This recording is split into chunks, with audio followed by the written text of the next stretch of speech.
အားလုံးပဲမင်္ဂလာပါ Power BI မှာ Visual Calculation တွေအသုံးပြုပြီးတော့မှ Running Sum တွက်ချက်မှုအကြောင်းလေးကိုဒီနေ့မှာမျှဝေပေးသွားမှာဖြစ်ပါတယ် Running Total လို့လည်းလူသိများတဲ့တွက်ချက်မှုတစ်ခုဖြစ်ပါတယ်လအလိုက်ရောင်းအားတွေကိုခြေခံပြီးတော့မှတလပြီးတလမှာ Cumulative Sales ကဘယ်လောက်တက်လာလဲဆိုတာကိုကျွန်တော်တို့တွက်ချက်သွားမှာဖြစ်ပါတယ်ဖော်ပြအနေနဲ့ Visual မှာတော့ FY20 ရဲ့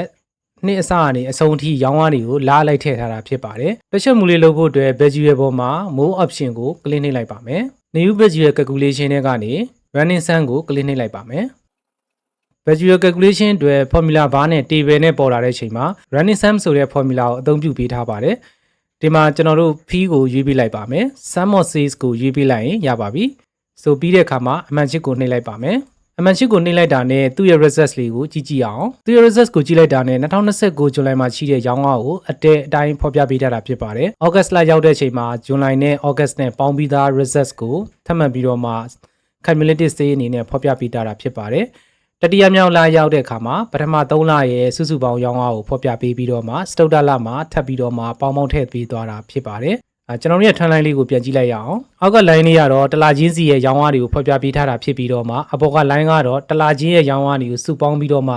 cumulative လေးနဲ့ဖော်ပြပေးနေတာဖြစ်ပါတယ်နောက်တနည်းအားဖြင့် line and step column chart အနေနဲ့ပြောင်းကြည့်လိုက်ပါမယ်ဒီမှာ running sums ကို line နေရာမှာသွားထားပြီးတော့မှကြည့်လိုက်ပါမယ် column 3လေးတွေကတလချင်းရဲ့ရောင်းအားတွေဖြစ်ပြီးတော့မှ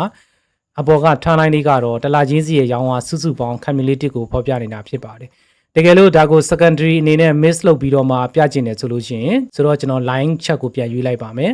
y axis ထဲမှာလစဉ်ရောင်းအားတွေကဖော်ပြနေပြီးတော့မှ secondary value အနေနဲ့ running sum ကိုဖော်ပြပေးတာဖြစ်ပါတယ်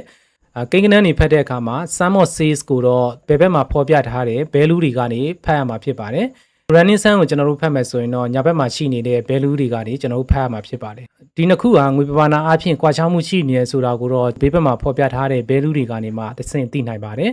running sum line လေးကိုကျွန်တော်အယောင်ပြောင်းလိုက်ပါမယ် Power BI ကတော့ global မှာအများဆုံးအသုံးပြုနေတဲ့ Enterprise Business Intelligence Tool တစ်ခုဖြစ်ပါတယ်ဒီလိုမျိုး edit feature တွေနဲ့ကမ္ဘာသုံး Business Intelligence Tool တွေကိုလေ့လာခြင်းနဲ့ဆိုရင် The Insight Solution မှာလေ့လာလို့ရပါတယ်စက်တင်ဘာနဲ့အောက်တိုဘာမှာ Data Analysis Full Package 8ကနေ Power BI Business to Master အတန်းတွေကိုဖွင့်လှစ်ထားပါတယ်အခြေခံအရင်စပြီးလေ့လာဖို့အတွက် comment မှာ auto လို့ comment ပေးခဲ့လို့ရပါတယ်နောက်ထပ်မျှဝေမှုအစီအစဉ်တွေမှာပြန်လည်ဆုံတွေ့ကြပါမယ်အားလုံးကျေးဇူးအများကြီးတင်ပါတယ်ခင်ဗျာ